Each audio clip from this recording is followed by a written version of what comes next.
share with you tonight before we start our infotainment a little bit of a close encounter that Mary and I had with Mr. Charles Dickens. And I want to pass this around. It's a little postcard of where we were, where we had Thanksgiving dinner last week in Ohio. It's called the Golden Lamp Inn in Lebanon, Ohio. And he has been in business there at the same location since 1803. But it's getting tired. Yes. And that was where the local Warren County militia mustered in for the War of 1812 to fight the British. And on April 22nd, 1842, the Golden Lamb Inn had an extinguished visitor. That would be Mr. Charles Dickens.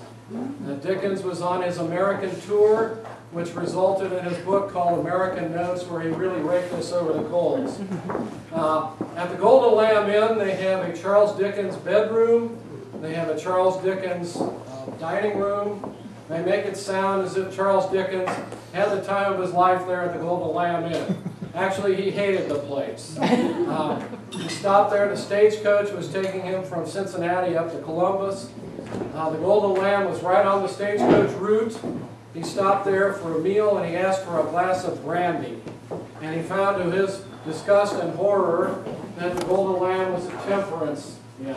There was no alcohol available, so he really raked the owner over the coals in his book American Notes.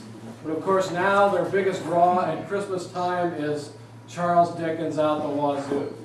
So, just thought I would share that with you, our intimate encounter with Mr. Dickens. What we're going to find out, Dickens got back to England. While he was over here, he was very homesick for the wonderful English Christmas traditions, of which he found none in the United States. We had no Christmas traditions here at that time we're speaking of. No Christmas tree, no jingle bells, no Bing Crosby. No, Grandma got run over by a reindeer. Thank you, Jesus. Now, really, Americans had no distinctive Christmas traditions at that time, and in New England, actually, Christmas was kind of frowned on as what it is, which was a pagan festival. So he really missed the good old English traditions, and when he got back, he wrote a book to immortalize those English traditions, and that book turned out to be what?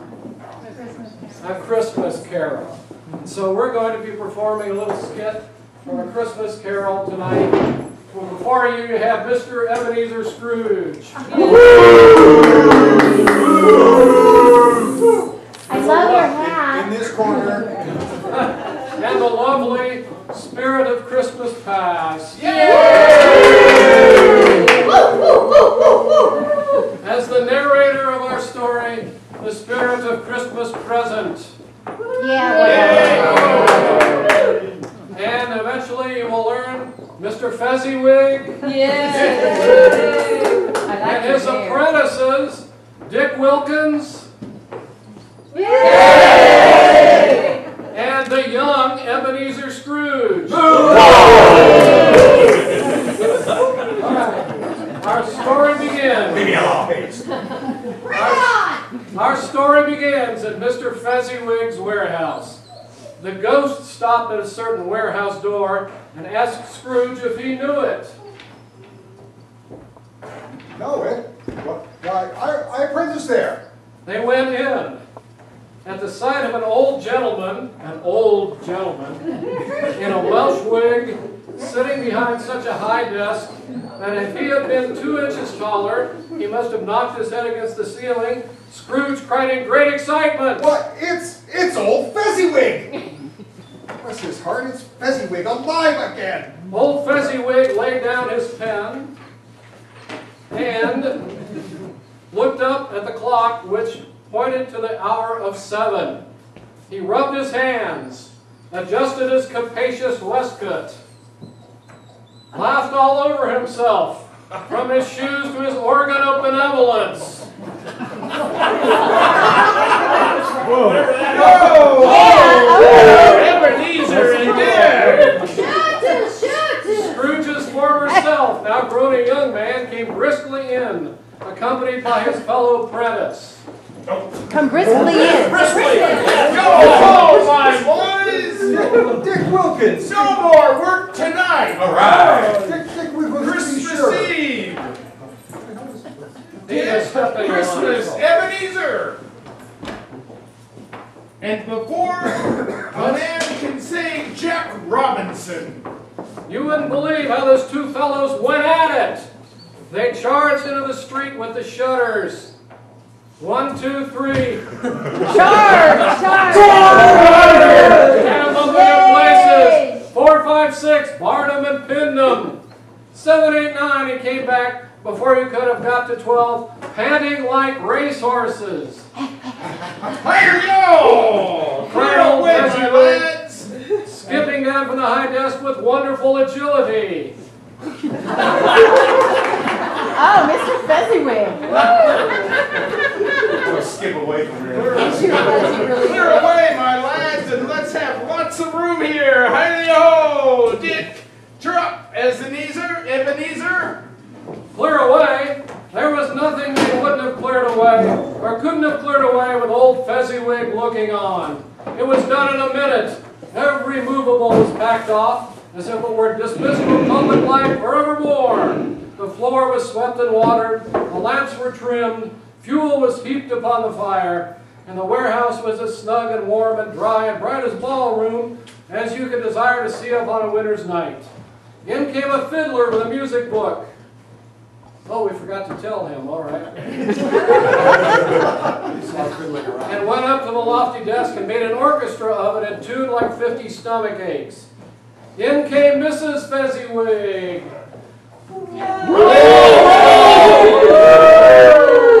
Mrs. Fezziwig, one vast substantial smile. In came the 3 Miss Fezziwigs.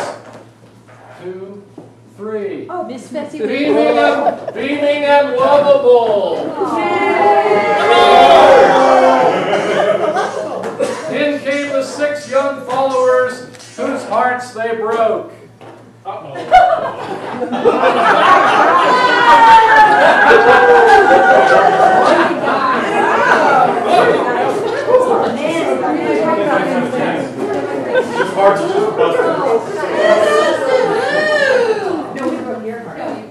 In came all the young men and women employed in the business. In came the housemaid with her cousin the baker. Come on. Come on, housemaid. In came the cook with her brother's particular friend, Milton.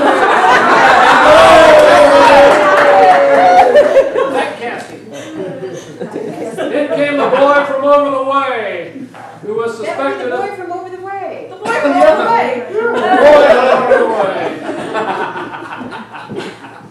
Trying to hide himself behind the girl from next door. In all they came, one after another, some shyly, some boldly, some gracefully, some awkwardly, some pushing, some pulling. In they all came anyhow and everyhow. And then they began to dance. All right, let us begin the dance. Oh, I see. And we will return with the Christmas carol after we've had several dances. And we'll finish it up. All right.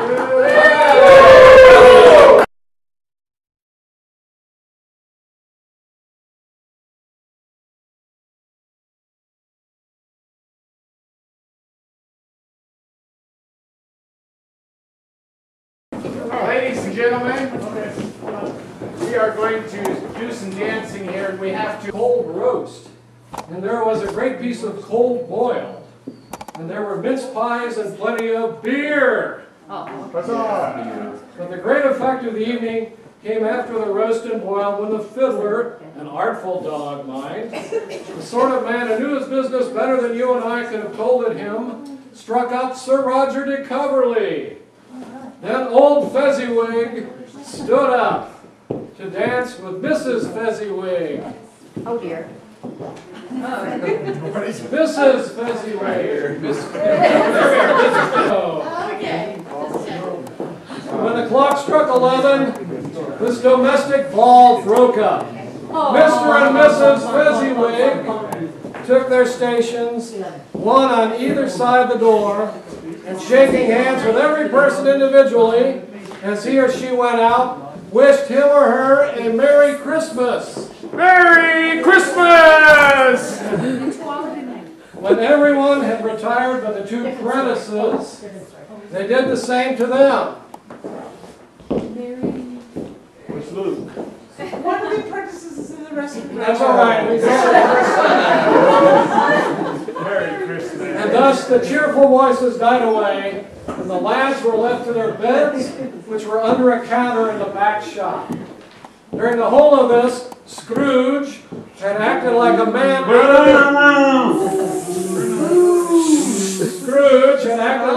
out of his wits.